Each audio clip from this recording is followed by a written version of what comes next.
Dalawang composting machines na may nagkakahalaga po ng kabuang 699,800 ang ipinagkaloob ng Department of Agriculture Bureau of Solids and Water Management or DABSWM sa Mangaldan Mango Growers High Value Crops at ang Agriculture Cooperatives sa Santa Barbara, Pangasinan.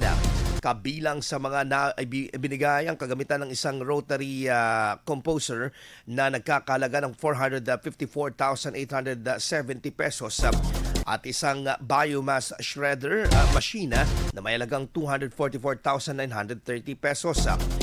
Layunin ng inisyatiba ng DABSWM na isulong ang paggamit ng organikong pataba sa pamamagitan ng pagtatayo ng composting facility at biodegradable waste sa mga kooperatiba ng mga magsasaka.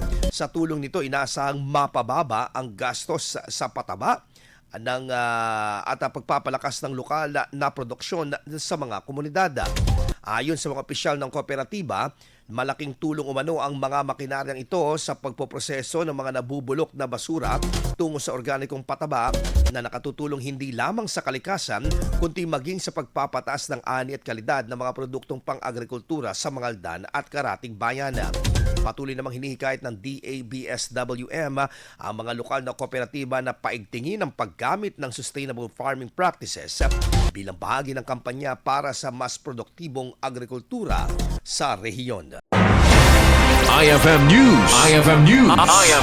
IFM News.